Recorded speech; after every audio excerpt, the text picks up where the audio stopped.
a Deus. Estava com saudade da minha casa.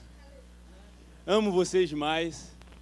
Sei que nós temos visitantes aqui, não, lá de Macapá, não é isso? Você pode levantar a mão aí para a gente ver quem é? Galera lá de Macapá, muito fera. Você podia recebê-los com um aplauso aí, a igreja que estiver perto, cumprimentá-los também.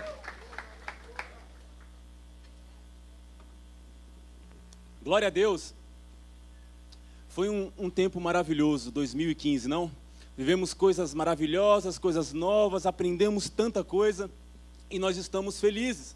Eu creio que em 2016 Deus vai continuar fazendo a obra que Ele começou, que a própria palavra dEle nos garante que Ele é fiel para terminar aquilo que Ele começa. Você crê nisso? Você pode dar um glória a Deus por isso? Ele vai terminar. Olha, um feliz ano novo para você.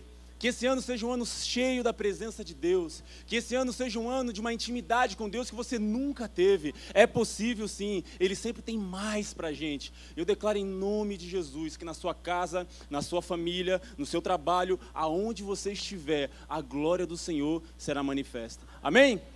Glória a Deus. Estou muito feliz, estou voltando dos Estados Unidos. Passei lá quase 6 meses, fui fazer um curso, fui aprender um pouco mais sobre Deus, sobre a palavra de Deus. Foi um tempo maravilhoso, uma experiência chocante na minha vida. Eu conheci pessoas, conheci coisas novas, ouvi falar sobre a graça de Deus, e é sobre isso que eu quero compartilhar aqui com vocês. Eu tenho certeza que o Senhor, Ele sempre vai além daquilo que nós pensamos, daquilo que nós planejamos. Eu nunca imaginei que eu pudesse um dia poder morar fora do Brasil para estudar, passar 6 meses, e foi de uma maneira milagrosa que aconteceu. Eu não esperava, eu achava eu achava assim, não, Deus tem milagres para fazer na minha vida, já fez um monte, quem conhece a minha história, mas todo dia Deus tem mostrado que Ele tá com umas vontades de fazer uns trem doido aí na minha vida, na sua vida também, e Ele tem feito coisas maravilhosas. Eu aprendi muitas coisas e também sobre a graça de Deus. É sobre isso que eu queria falar hoje com vocês, porque nós estamos iniciando o ano, ali está um banner, e nós estamos profetizando que nós vamos viver a cultura do reino de Deus aqui nessa terra. E nós estamos profetizando que é o ano onde essa cultura vai se estabelecer também no nosso meio. Quem esteve aqui ontem na virada? Amém. Você pode dar uma glória a Deus?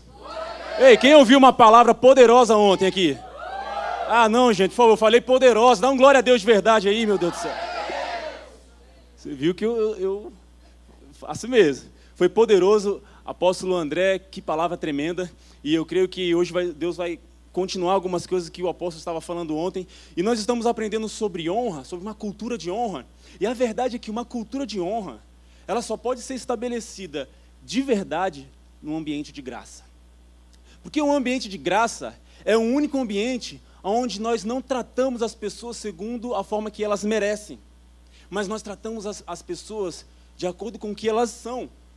Então, a palavra de Deus diz que o homem, quando ele foi feito, quando ele foi criado, ele foi feito à imagem e à semelhança de quem? De Deus.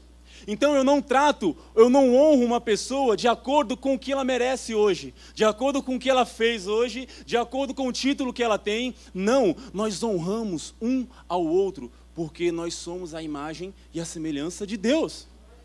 Então, quando eu honro o apóstolo André, eu estou honrando a imagem e a semelhança de Deus na terra. Então, a honra, ela começa de nós para Deus, de Deus para nós. Acredite se quiser, Deus nos honra também. Você permitir que uma pessoa entre na sua presença, você crê que isso é uma honra? Sabia que Deus permite que você entre na presença dele? Agora, mais ainda, sabia que Deus, Ele permite que você receba a presença dEle em você? Você sabia disso? Ele está te honrando. Então a honra, ela começou de Deus para nós. E ela também, a honra, na verdade a honra, o amor, qualquer coisa que nós recebemos de Deus, Deus nos qualifica para a gente responder a Ele da mesma forma. Então quando Deus nos honra, nós somos então capacitados para honrá-lo também. E a partir do momento que eu começo a honrar a Deus, consequentemente, eu começo a honrar pessoas. É engraçado que Jesus um dia ele falou assim: ei, vocês não foram me visitar quando eu estava preso. Aí as pessoas chegaram assim, mas Jesus, quando que tu teve preso, que eu não lembro? Que dia que foi isso? Que história foi essa? Que processo foi esse? Ele falou assim, quando vocês não foram visitar uns destes pequeninos. E aí ele disse, eu senti frio e vocês não me deram agasalho. E ele falou, aí o pessoal perguntou, mas Jesus, quando que isso aconteceu? E ele falou, quando um desses pequeninos sentiram frio e vocês não deram um agasalho para eles. Então, a verdade, o que Deus está querendo dizer é, todos nós somos a imagem e a semelhança dele na terra. Então, quando eu amo o meu irmão, quando eu abençoo o meu irmão, quando eu honro o meu irmão, é como se estivesse fazendo para o próprio Deus. Essa é uma cultura de honra que nós vamos viver. Para isso, nós precisamos aprender e continuar aprendendo sobre a graça de Deus. O que é a graça de Deus? A graça, ela é uma pessoa. Assim como o apóstolo André, ele pregou ontem aqui, a graça de Deus ela é personificada em Cristo Jesus. Como nós podemos falar isso? Isso acontece, a gente pode ver lá em Tito 2:11, que fala assim, e a graça de Deus que se manifestou salvadora a todos os homens. Agora eu te pergunto, quem foi que se manifestou para salvar os homens? Jesus.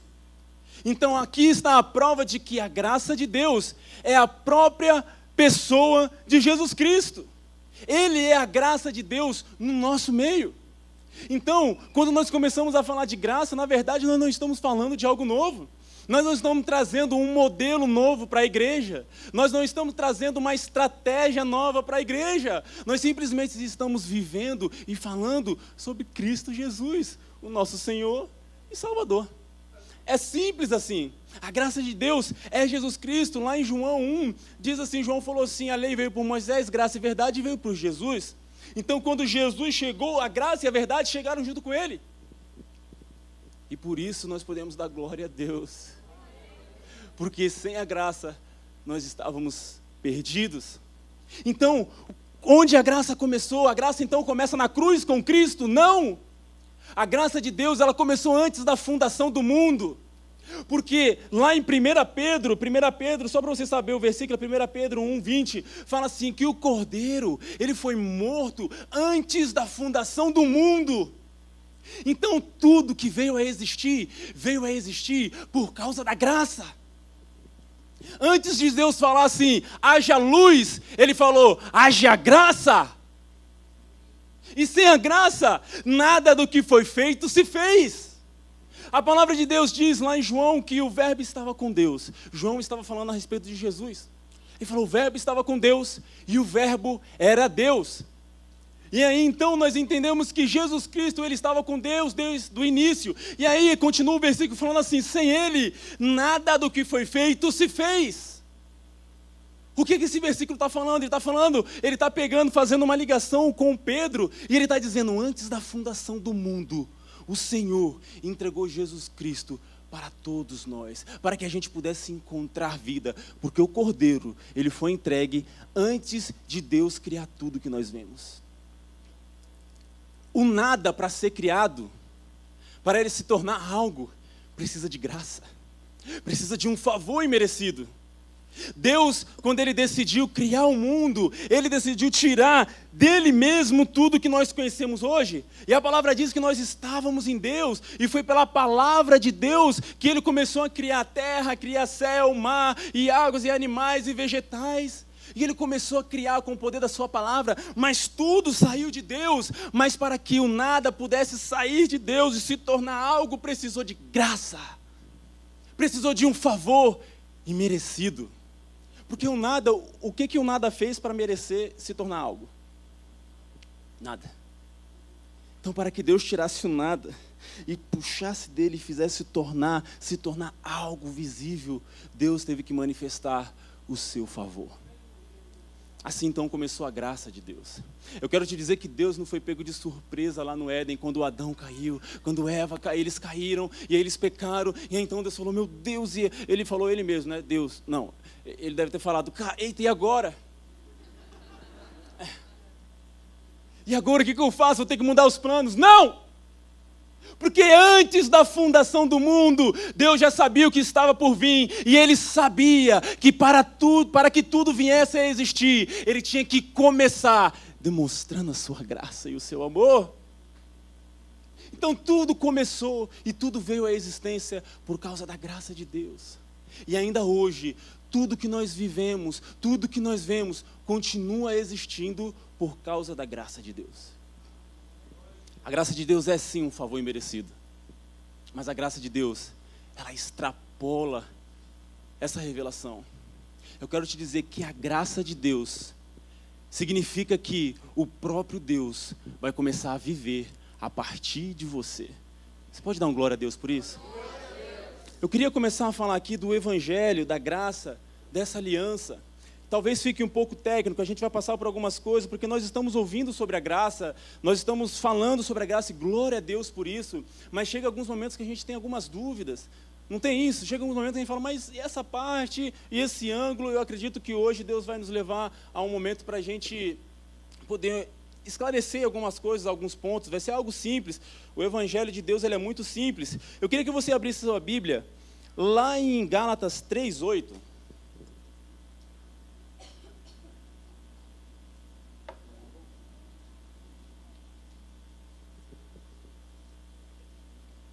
Gálatas 3:8 diz assim: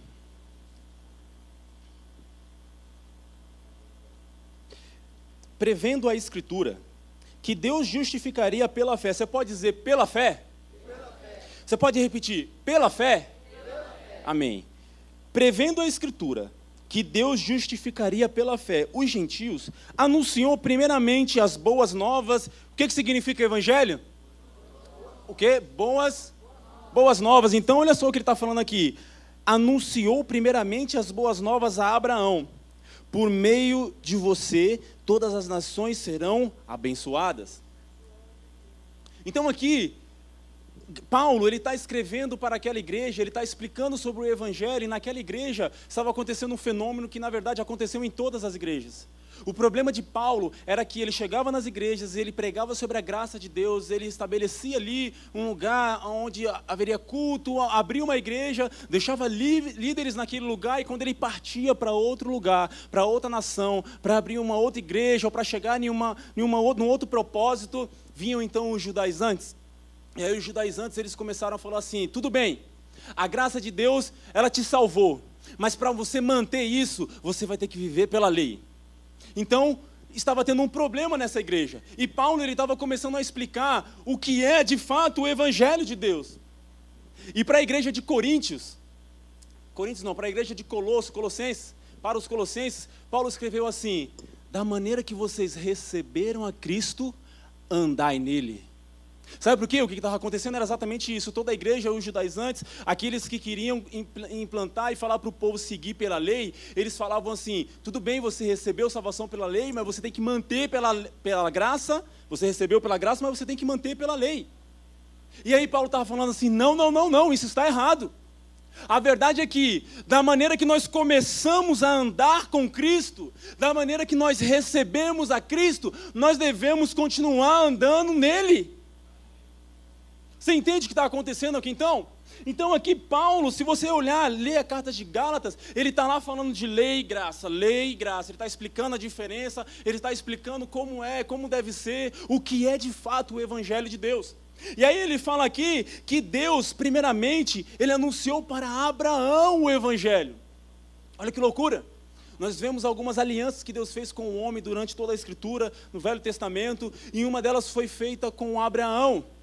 E eu queria explicar agora como acontece, o que nós podemos falar sobre a nossa aliança com Deus. Eu tenho uma pergunta para você: nós temos uma aliança com Deus? Vamos olhar o que a Escritura fala sobre isso? Lá em Gênesis 15, você não precisa abrir, que vão ser alguns versículos assim que eu vou pegar. Então lá em Gênesis 15, começa a falar de como Deus fez a aliança com Abraão. Então Deus, ele chamou Abraão, e aí alguns vão saber esse versículo, depois você lê isso, está em Gênesis 15, se você quiser verificar depois.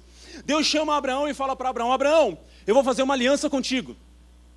E aí ele falou assim: faz o seguinte, Abraão, pega alguns animais, ele pega lá alguns animais e fala assim: corta o animal no meio, e coloca os animais abertos, coloca uma banda de um lado e a outra banda na frente. E isso, o que Deus estava mandando Abraão fazer, na verdade, era uma tipificação, uma cultura que eles tinham, era um modelo que eles tinham de fazer aliança um com o outro. Então Deus estava usando esse modelo para fazer então ali, estipular ali então uma aliança com Abraão.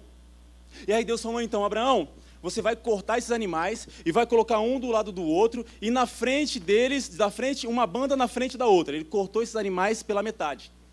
E aí, como é que era estipulada essa aliança, então? Essa aliança era o seguinte, esses animais que ficavam cortados... Pastor, você pode me ajudar aqui? Esses animais, fiquem ali naquela ponta ali. Eles eram cortados e eram colocados aqui no meio. Uma banda de cada lado. E a aliança era o seguinte, cada um, os dois queriam fazer aliança, cada um ficava de um lado, um numa ponta e outro na outra. E aqueles animais cortados tinham um significado. E isso queria dizer que, quando... aqueles homens, eles iam cruzar de um lado para o outro. E então, eu vou fazer uma aliança com o pastor Gabriel. O pastor Gabriel, ele vai passar para a minha posição e eu vou passar para a posição dele. Está preparado? Então, bora. O que queria dizer esses animais cortados pelos quais esses homens que estavam fazendo a aliança passavam pelo meio? Se um deles descumprisse alguma parte dessa aliança, o outro poderia fazer igual estão esses animais, cortar no meio. Obrigado, pastor. É um negócio bem romântico, não é? Bem interessante, assim, muito legal. Só que aí, aconteceu algo muito interessante nessa passagem. Porque lembra que em Gálatas, Paulo está falando assim, ei, Deus anunciou o evangelho primeiramente a Abraão. Então, quando Deus estava fazendo essa aliança com Abraão, Ele estava, na verdade, dizendo como iria ser essa aliança conosco. Agora, qual é o problema disso? O problema é que Deus iria ficar de um lado, e Ele é totalmente perfeito, Ele é totalmente agradável, Ele é totalmente cheiroso, aleluia. Ele é bonito. E aí Ele está lá de um lado, Ele falou, a minha parte eu vou cumprir. E Abraão, coitado, a perna dele começou a tremer, e aí ele viu os trem cortados, ele falou, e agora, José? Então Deus tinha uma estratégia, porque a vontade de Deus não é nos matar.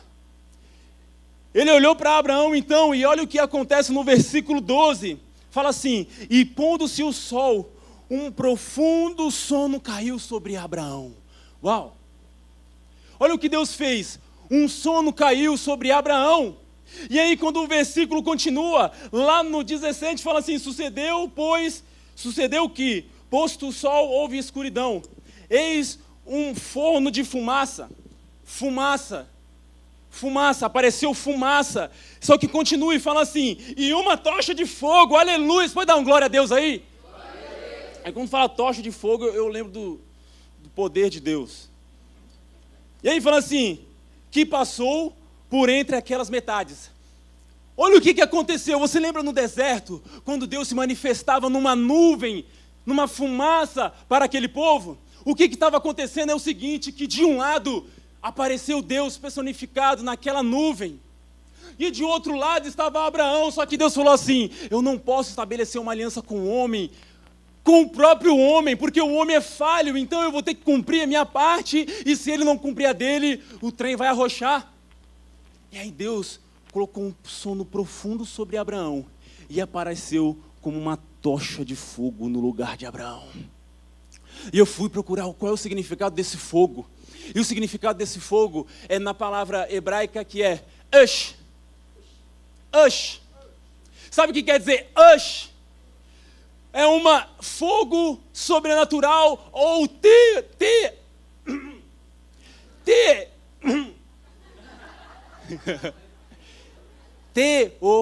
Não sei pregar que nem uma pessoa normal, aí falha às vezes.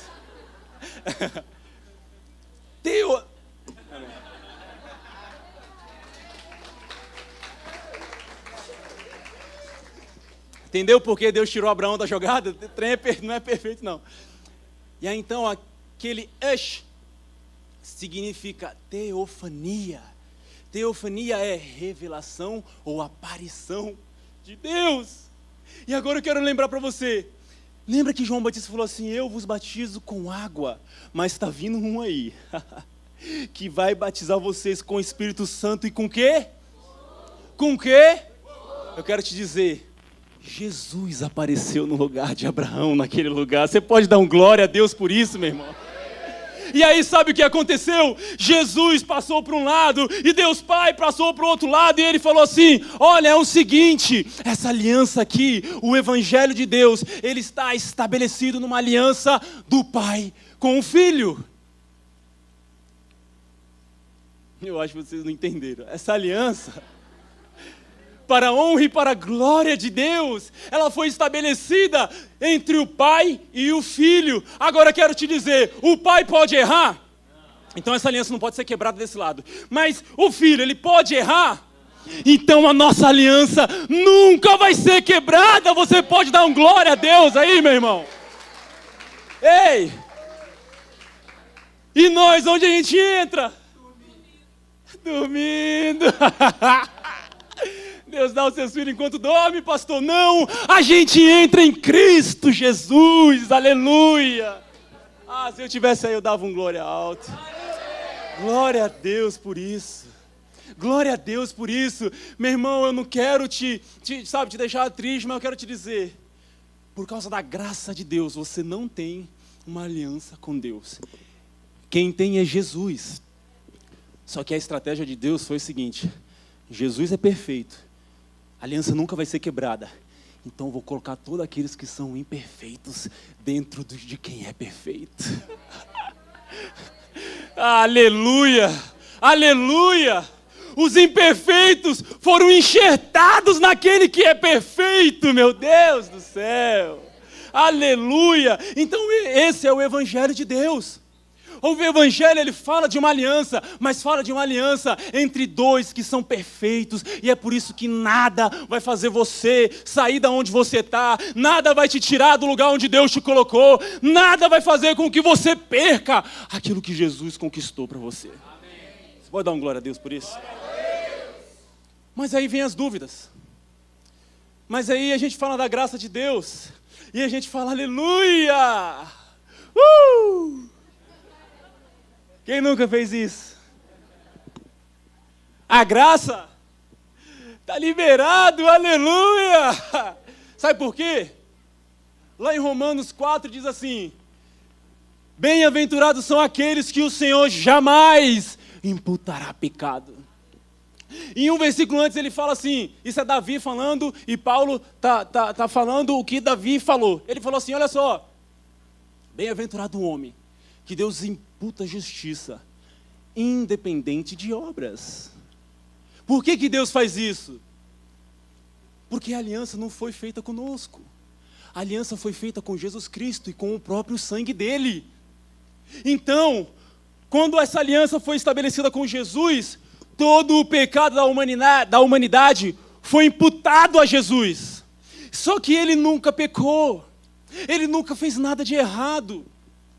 Ele não fez nada para ser pecador. E lá em 2 Coríntios 5, 21, Paulo ele fala sobre isso. Ele fala assim, aquele que nunca viu pecado, se fez pecados por nós. Se fez pecado por nós. Para que nós fôssemos feitos justiça de Deus. Agora eu te pergunto, como você já ouviu essa pergunta várias vezes, pastor Gabriel falando. O que Jesus fez para receber pecado? Nada? Deus é justo? Deus é justo? Vamos lá, sempre. Deus é justo. O que Jesus fez para receber pecado? Ele pecou? Sabe o que a balança fez? A balança da justiça de Deus fez assim, ó. Um justo recebeu pecado sem nunca pecar. A balança de Deus fez assim, ó. Para ele equilibrar a balança da justiça dele, ele teve que colocar aqui desse lado os pecadores que nunca fizeram nada justo. E a ele foram imputados justiça a esses pecadores. A balança da justiça de Deus foi equilibrada dessa forma. Aquele que não merecia pecado, recebeu pecado. Para aqueles que não mereciam justiça, recebessem justiça de Deus. E esse é o Evangelho de Deus. Então a gente pode perder isso, Brenudo? Pode não. Pode não. É verdade, eu sei, decepcionou alguns, perdoe. Eu sei que, às vezes o medo é uma coisa legal para o relacionamento, mas com Deus não cabe medo, porque aquele que teme não é aperfeiçoado no amor, e Deus é amor. Então nessa relação, nesse relacionamento com Deus, não cabe o medo, não cabe a ameaça. Sabe por quê? Porque aqueles que estão em Cristo Jesus não podem ser mais condenados. Não há condenação para os que estão em quem? Em Cristo Jesus. Mas então, Prado, o que você está me dizendo então? Como é bom saber disso, meu Deus do céu. Aí começaram a gerar algumas perguntas. Começou a ter talvez as pessoas falando, não, mas aí alguns vão pegar essa graça e vão desvirtuar a graça, falando o seguinte, já que não tem consequência para o pecado, na rocha! E aí começaram a falar assim, ei, pegaram a graça de Deus e desvirtuar a graça em pecado? Não. Eu quero te dizer que é impossível você degenerar a graça de Deus. Ah, Prado, mas a Bíblia, vamos abrir na Bíblia aí. A Bíblia lá no penúltimo livro, logo depois de Gênesis. Judas. Todo livro é depois de Gênesis, gente, calma. Judas, o penúltimo livro lá antes de Apocalipse. O pessoal achou que a Bíblia tinha mudado uns trem, não? Está tudo certo, claro, glória a Deus. Olha o que diz em Judas. Judas 1, também só tem um capítulo. Aleluia. Você pode dar um sorriso para o Senhor?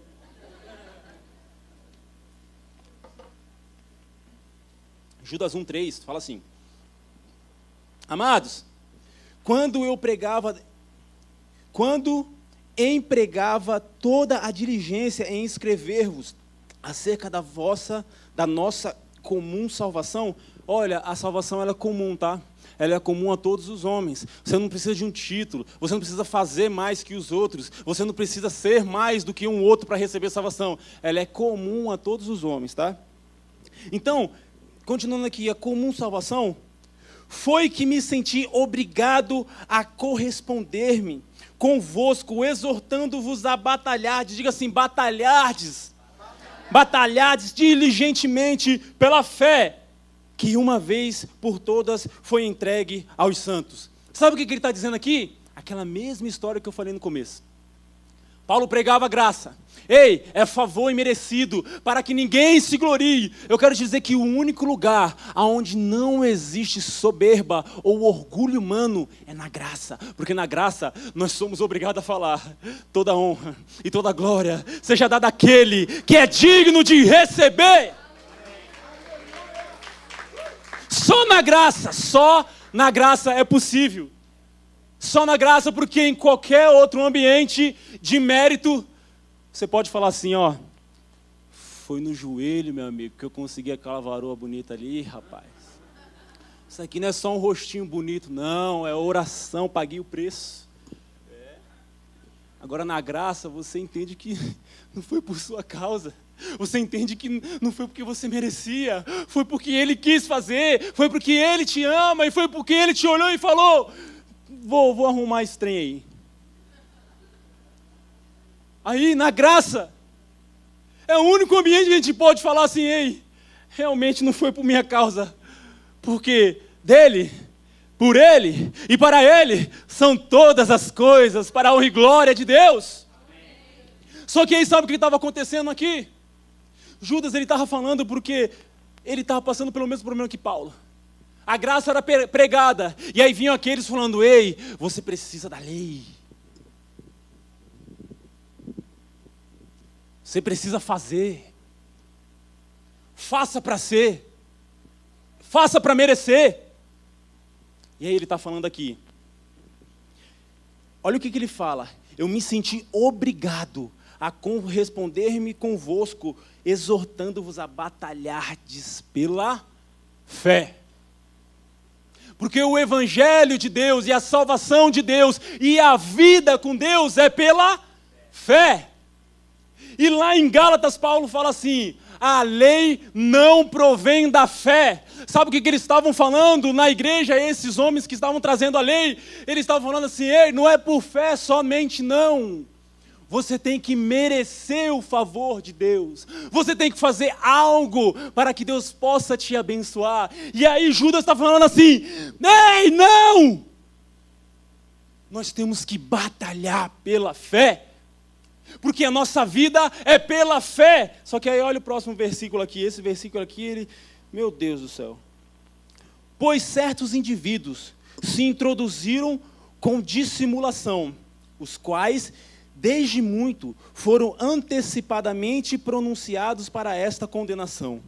Homens ímpios que transformaram, diga assim, transformaram, em libertinagem a graça do nosso Senhor e negam o nosso único soberano e Senhor, Jesus Cristo. Esse versículo ele é usado quando em nenhum lugar começa a se falar da graça de Deus. E aí é pregado assim: olha, estão pegando a graça de Deus e transformando a graça de Deus em libertinagem. E aí o que começar um bafafá que começa nesse ambiente é assim: tá vendo? Foram pregar essa tal dessa graça, e aí alguns modificaram essa graça e estão fazendo da graça libertinagem. Degeneraram a graça, tornaram o valor dela mal. É isso que significa degenerar. Só que, quando nós vamos ver a raiz dessa palavra, deixa eu ver aqui. Transformaram. Em grego, é a palavra, eu anotei aqui, eu tenho certeza. Aqui, ó, metatitemi. Metatitemi. E olha o significado dessa palavra metatitemi. Transpor duas coisas, uma colocada no lugar da outra. Então, a verdade, eu quero te dizer que é impossível alguém modificar a graça de Deus. Porque lá em Tito fala assim: a graça de Deus que se manifestou salvador a todos os homens, ela vos ensinará a renunciar às paixões mundanas e a viver de maneira justa e correta neste tempo presente. Então, peraí, a graça de Deus é ela que nos ensina a viver corretamente? É. Mas aí alguns podem pegar a graça e mudar a graça? Não, é impossível, porque não há nada mais forte, mais poderoso que a graça de Deus. Porque se você disser que há algo mais forte que a graça de Deus, você está dizendo que há alguém mais forte que Jesus. Porque Jesus é a graça. Mas Prado está aqui, transformar a graça. Não, transpor, metatitemi. O que fizeram foi o seguinte: imagina esse copo aqui e esse daqui. Transpor, metatitemi, significa isso aqui, ó. Tiraram, removeram a graça de Deus e transformaram isso em libertinagem. O que aconteceu aqui é que a graça de Deus ela foi retirada. Ela não foi modificada. Ela foi retirada. E quando a graça de Deus ela é retirada, sabe o que sobra? A lei. E sabe qual é o propósito da lei? Fazer o pecado abundar. Por isso que transformaram essa situação em libertinagem. Porque a lei, ela não foi capaz de aperfeiçoar coisa alguma. Ela foi imperfeita, diz em Hebreus 7, para aperfeiçoar coisa alguma. E é por isso que foi tomado lugar para uma nova aliança. Porque se aquela antiga fosse sem defeito, não estaria sendo procurado lugar para uma nova. Então é isso que acontece quando a graça de Deus ela é retirada. Sobra-se a lei, e a lei faz o pecado abundar. Não pode ser, Prado. A lei ela manda a gente fazer os trem que é certo. Meu Deus do céu. A graça é que os trem tudo. Aí Paulo, lá em Romanos, fala assim: vós não sois escravos do pecado, porque não estão debaixo da lei, mas debaixo da... Quem está aí embaixo da lei está escravo de quem? De quem? Quem está debaixo da graça é escravo do pecado? Não. Então esse ambiente nunca vai poder acontecer. Nunca vão poder desvirtuar a graça de Deus. É impossível. A única coisa que pode ser feita é retirar a graça de Deus. Então, eu queria hoje começar a responder umas perguntas. E essas perguntas, um exemplo. no Novo Testamento, em 5 lugares aparece essa palavra metatitemi. Em todas elas, eu fui olhar, em Atos 7,16, em Gálatas 1,6, em Hebreus 7,12, em Hebreus 11,5, e lá em Judas, todas essas vezes que a palavra metatitemi apareceu, estava querendo dizer que algo estava sendo estava sendo mudado de um lugar para o outro. Nunca queria dizer que era algo que estava sendo transformado ou regenerado em si mesmo, mas sempre, em todas as vezes. E uma das vezes que eu quero ler é lá em Gálatas 1,6, que diz assim, olha só, admiro-me, o Paulo que está falando isso, tá? Admiro-me de que vocês estejam abandonando, aqui essa palavra abandonando significa, é a palavra metatitemi, que é mudando de um lugar, deixando de viver isso e vivendo outra coisa. Olha isso, admiro que vocês estejam abandonando tão rapidamente aquele que os chamou pela graça de Cristo, para seguir outro evangelho. A mesma palavra aqui, para abandonando, é metatitemi, que significava que eles estavam abandonando o evangelho da graça. Então é impossível que a graça de Deus possa ser desvirtuada. A única coisa que pode ser feito é a graça de Deus ser tirada para colocar uma outra coisa ou um falso evangelho. Amém? Você está comigo? E aí eu queria responder umas perguntas, e essas perguntas são algumas coisas como: o que é a graça então? Quero te dizer, para você saber o que é uma coisa, uma das formas, uma das didáticas que você pode usar é saber o que não é. Então, se você quer saber o que é algo, vai do outro lado e procura saber o que não é. E nós precisamos falar o que não é a graça também. Porque você pode abrir lá em Tito 2. Em Tito 2, no versículo 11, começa a dizer assim. Eu vou ler, hein, gente. Vamos junto, então. Tá, tem aqui? Tem, vamos ler aqui, ó. Porque a graça de Deus se manifestou salvadora, se manifestou trazendo salvação a todos os homens. O próximo.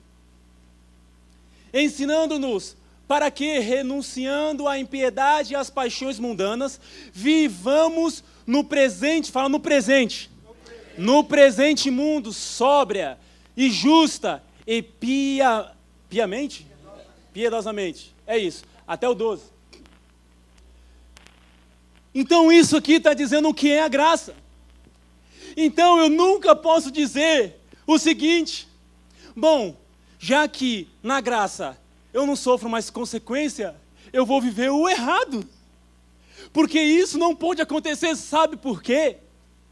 Porque uma coisa que a graça não faz e nunca vai fazer é tornar o errado certo.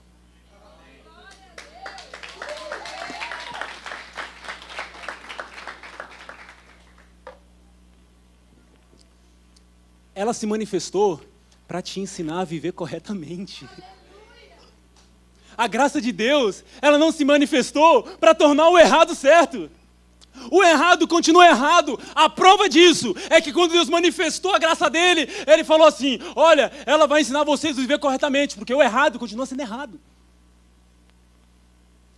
Isso é uma mentira do diabo. Porque nessa transição que nós vivemos para chegar no pleno conhecimento da graça de Deus, às vezes é gerado algumas confusões. E sabe qual é a única estratégia do diabo contra as nossas vidas? A confusão. A mentira ali para confundir uma coisa e outra. Então a graça, ela não tornou o errado certo de maneira alguma. Agora, sabe uma coisa que a graça não fez também? A graça, ela não limpou sua consciência para você pecar de consciência limpa. Você vai dar um glória a Deus por isso aí, meu irmão? A graça de Deus, ela não limpou sua consciência para você pecar de consciência limpa. Ela não limpou sua consciência para você pecar. Ela limpou sua consciência do pecado. Do pecado. Você está entendendo isso? Porque se eu imaginar, hoje eu estava conversando com o pastor Gabriel, a gente saiu lá com o Luquinha, a gente passeando, e o Luquinha fazendo o leão. Uá! Toda hora, ele aprendeu hoje. Aí quando a gente olhava, ele estava. Uá! Aí a gente conversava, e aí Lucas, ele. Uá! E a gente passeando e foi conversando. Você sabia que todo rico, antes de ser rico, ele acredita que ele é rico? Todo jogador bom de futebol, antes de ser jogador, ele acreditou que era jogador. É daí que a gente entende o porquê que Jesus teve que vir para cumprir aquilo que ele cumpriu. Porque lá em Hebreus diz assim que o sacrifício de animais foi incapaz de limpar a nossa consciência do pecado. Só o sacrifício de Cristo foi perfeito e infalível, e esse sacrifício limpou a nossa consciência de pecado. Agora eu tenho uma boa notícia: quando a sua consciência é purificada do pecado, não para o pecado, do pecado, você para de pecar. Isso é uma verdade. A gente tem que saber o que a graça não faz. Por quê, Prado? Porque a Bíblia fala assim, aleluia. Vocês viram alguma coisa aí? A Bíblia diz assim, ei, agora que vocês estão vivos, entregue o corpo de vocês, não como instrumento de pecado, mas entregue o corpo de vocês como instrumento de justiça a Deus. Essa história de que na graça eu posso pecar e ficar de consciência limpa é uma mentira do diabo. Você está entendendo? Você está entendendo? Sabe por quê? Porque enquanto a graça ela vem primeiro como uma informação, depois ela, quando se transforma em uma revelação, ela passa a fluir através de você. Então, no começo, as pessoas ouvem a graça e elas fazem assim, ó. Quer dizer que a graça é isso aqui? Então eu vou fazer esses negócios aqui por causa da graça. Mas sabe por que uma pessoa fala isso? Porque a graça ainda está fora. Eu vou fazer por causa da graça. Mas quando a graça é transformada em uma revelação na vida do indivíduo, ela não está mais fora. Ela está dentro, fluindo e vivendo através da pessoa. E quando a graça está dentro e fluindo a partir da pessoa, ela vai te ensinar a viver da maneira correta. Não por esforço. Não. Mas por causa de fruto. Por causa do fruto. Vamos para frente aqui, meu Deus do céu. Última coisa que eu acho que tem algo aqui mais que a graça não é. Por exemplo, na graça de Deus, a gente descobre que não há mais maldição. Porque Cristo se fez maldição por nós na cruz. É Gálatas que diz. E aí, lá em Gálatas fala assim, todo aquele que está debaixo da lei está debaixo de maldição. Nós estamos embaixo de quê mesmo? Da graça de Deus. Então não há mais condenação para você e não há mais maldição na sua vida. Não pode! Só se você estiver embaixo da lei. Presta atenção nisso. Então agora, eu não faço mais o que eu fazia por medo de uma consequência. E também eu não faço o que eu fazia querendo ser mais amado e mais abençoado por Deus. Porque não há nada que eu possa fazer para que Deus me ame mais. Porque Ele não me ama olhando para mim, Ele me ama olhando para mim vendo Cristo. Está entendendo? Quando Ele te olha, Ele te vê perfeitinho da Silva. Quando Ele te olha, Ele te vê lindo, maravilhoso. Quando Ele te olha, Ele fala assim, uau, o que é isso, Jesus? Porque quando Ele te olha, Ele vê o próprio Cristo. Eu quero falar algo aqui rápido. No Velho Testamento, tinha o sumo sacerdote. E o sumo sacerdote ele tinha uma veste. Viu, pastor Gabriel? Uma veste. E aí, esse sumo sacerdote, ele tinha no peito um trem de pedras, assim. Um peitoral, aleluia, um peitoral. Esse peitoral representava todo o povo de Deus, apóstolo. As 12 tribos. O povo de Deus naquela época eram os israelitas. Os israelitas eram divididos em 12 tribos, e aí cada pedra representava uma tribo. Então todo o povo de Deus estava representado em quem? No sumo sacerdote. Quem que é hoje o nosso sumo sacerdote segundo a palavra de Deus? Jesus! Ah, você vai chegar junto comigo, olha só. Tudo que tinha lá era uma sombra do que estava por vir. O nosso sumo sacerdote hoje é Cristo Jesus. E, cara, você não tem noção não. Lá no Antigo Testamento, cada pedra daquela era uma pedra preciosa.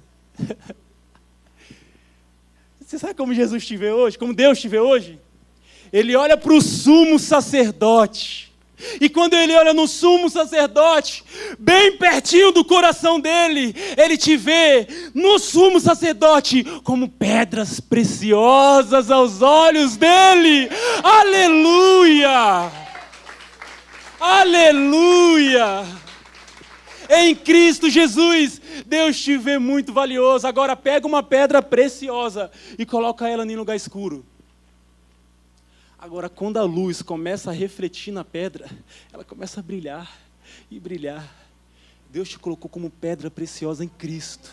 E por causa da luz de Cristo, você brilha e brilha e brilha. Me segura, senão eu vou voar aqui, gente. Ah, meu Deus do céu! Não vale nenhum glória a Deus esse trem, não? Pelo amor de Deus, gente. 6 meses que eu passei fora, o povo dizia: ei, dá um glória a Deus aí, meu irmão! Aleluia! Olha o que a Bíblia diz. Nós amamos a Deus por quê? Porque Ele nos amou primeiro. Só na graça de Deus você pode ter a revelação do amor incondicional de Deus. Porque se eu falo para você assim, se você acertar tudinho, Deus vai te amar, você nunca vai conhecer o amor incondicional. Incondicional, se o pastor, nosso doutor subir aqui, ele vai saber explicar muito bem com termos jurídicos. Ei, é sem condição alguma. Alguma. Sabe o que é? Deus olhou para você assim e falou: eu vou amar e não estou nem aí. É o amor incondicional de Deus. E isso só acontece no ambiente de graça. O amor condicional de Deus só pode ser revelado no ambiente de graça. Tudo bem. Aí, Saulinho, a Bíblia fala assim que nós o amamos porque Ele nos amou primeiro. Então, por causa da graça, nós recebemos o amor de Deus. Então, como que? Me explica isso. Quando eu recebo o amor de Deus, que é a graça, eu passo a amar o dinheiro. Você está entendendo o que eu estou falando? Porque se na lei eu era obrigado a fazer coisas, e agora na graça eu não sou mais obrigado, como que nós vamos fazer essas coisas? Por amor. Para você responder Deus e amor, você precisa receber graça. E quando você recebe graça, você responde em amor. A quem? A Ele. Então, peraí, então você está me dizendo então que a graça te fez pegar suas coisinhas e falar assim: é meu, sai! Essa palavra não é uma palavra de condenação, é uma palavra de revelação. É só para dizer o que não é graça. Mas calma, calma. Ainda tem jeito para a gente. Isso aqui é só para você saber o que não é graça. Tá, mas aí sabendo que não é graça, é só eu agir conforme a graça? Não. Não, não, não. Isso vai gerar morte. Quem aqui estava no congresso aqui que teve, conhecendo o favor do Pai? Não teve muita gente, eu achei que tinha mais gente.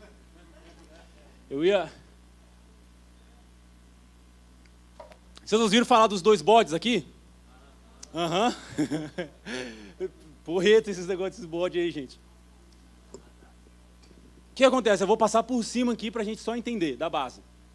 No Velho Testamento, quando o sumo sacerdote ele ia fazer lá o sacrifício pelos pecados da nação, ele pegava 2 bodes. Um bode, isso está lá em Levítico 16, depois vai lá e leia. Levítico é um livro tão romântico, maravilhoso. Você vai se deliciar lendo. Lê não, gente, lê só esse. Pode ler. Com a revelação da graça, você pode ler. Se não tiver, você vai terminar a chorar. Mas vamos lá. Aí lá em Levítico 16, fala que tinha 2 bodes.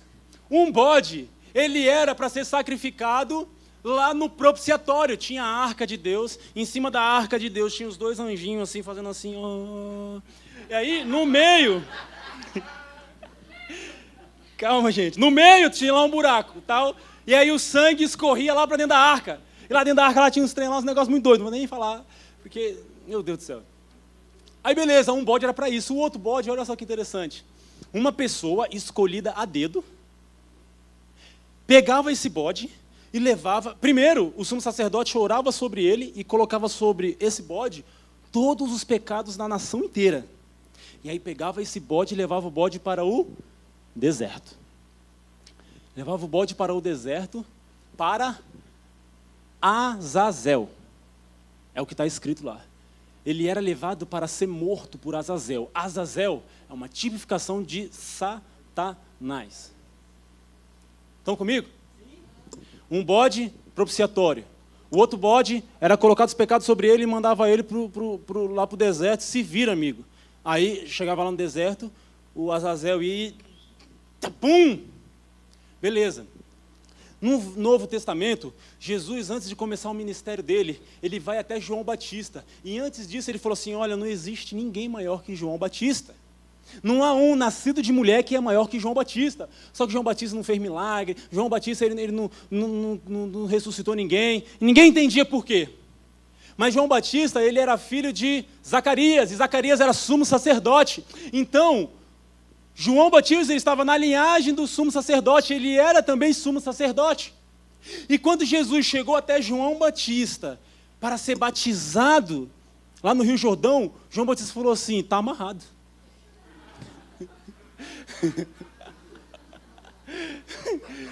Meu Deus do céu. Eu que devia ser batizado por você, Jesus, de cabeça para baixo, 5 vezes, e tu veio aqui para eu te batizar? Você está maluco, irmão? Aí Jesus falou assim, isso aí é para se cumprir a escritura. Que escritura? A escritura do bode.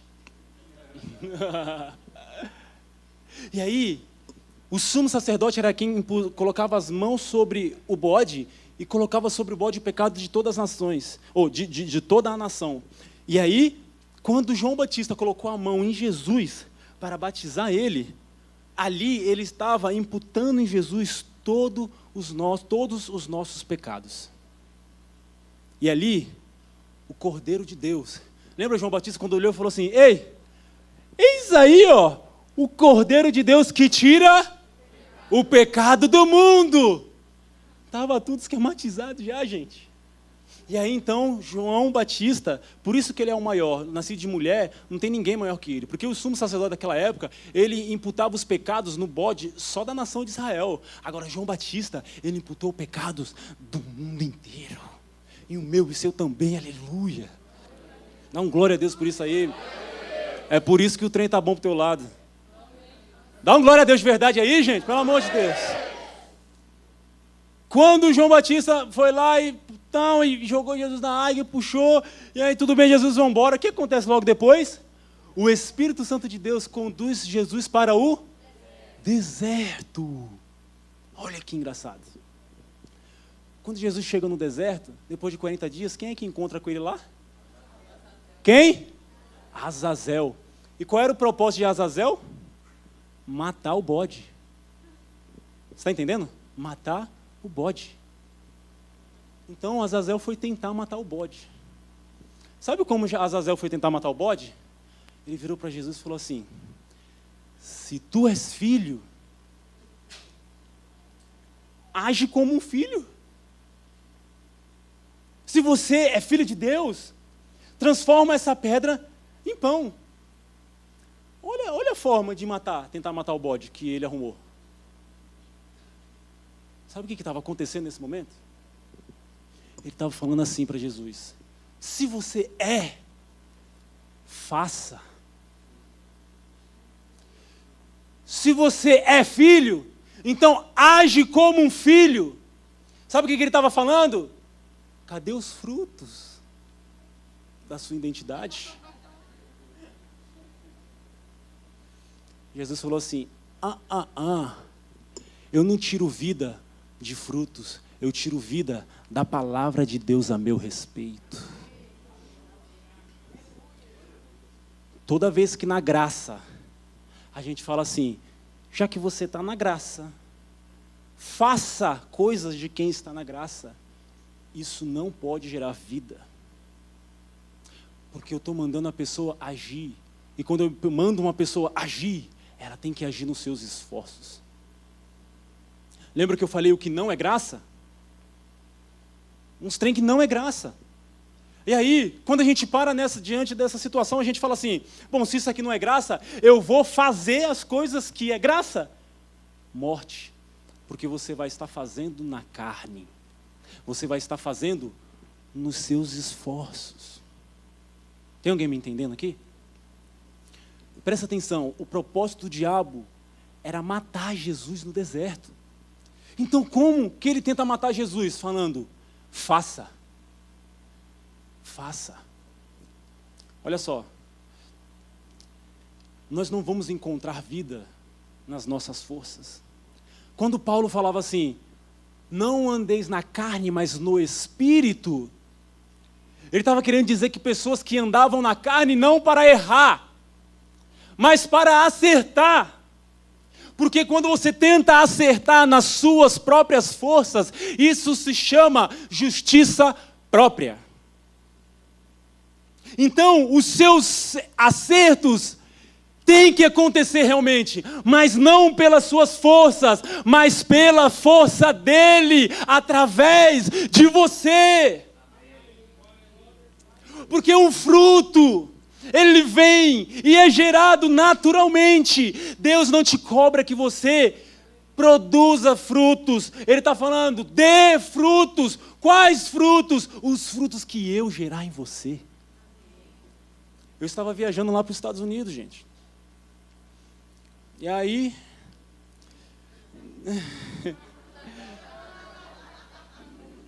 pensando no tempo tribulado. Porque a varoa não foi, não. Jesus, tu me apronta cada uma, Jesus. Não, já tinha passado por aquele tempo, achei que não ia voltar mais esse deserto. Aí eu falei, Jesus, como é que tu faz isso, cara? Não, mas não dava, aí tentamos que ela fosse comigo, passei 6 meses lá fora. Facinho. Aí, só que aí ela foi me visitar, com 3 meses que eu estava lá, ela passou 15 dias comigo lá. Aí a gente fez um monte de coisa.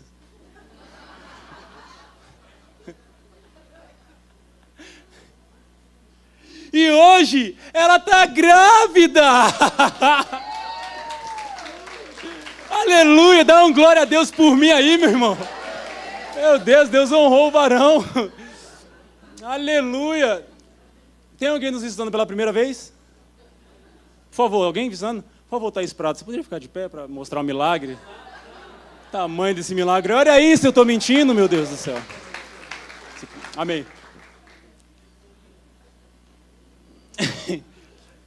Só que, como foi que esse fruto aconteceu na vida dela? Graças a Deus ela foi para lá. E quando ela foi para lá, ela se entregou para mim, para que eu pudesse frutificar nela. Ela tinha a opção de se entregar para uma outra pessoa, sabia? E ia ter um fruto do mesmo jeito. Só que o fruto seria meu?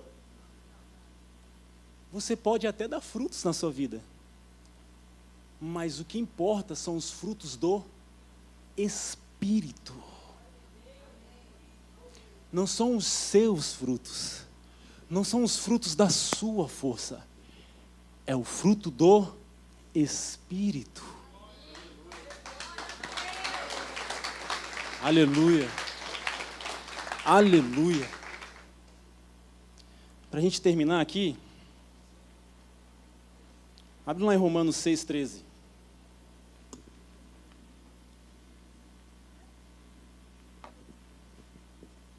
Prado, entendi até agora. Então quer dizer que tem um monte de coisa que não é a graça. Não é, cara, não é mesmo. Eu fui lá, estudei, olha, conheci um monte de gente, vi, perguntei, tem coisa que não é graça, me perdoa, mas não é graça, não é. Não é. E aí qual é agora a estratégia? Vamos fazer o que é graça? Também não, cara. Isso gera morte. Porque toda vez que você tenta fazer coisas com a sua força, você está vivendo na carne. Sabe quando você está vivendo no Espírito?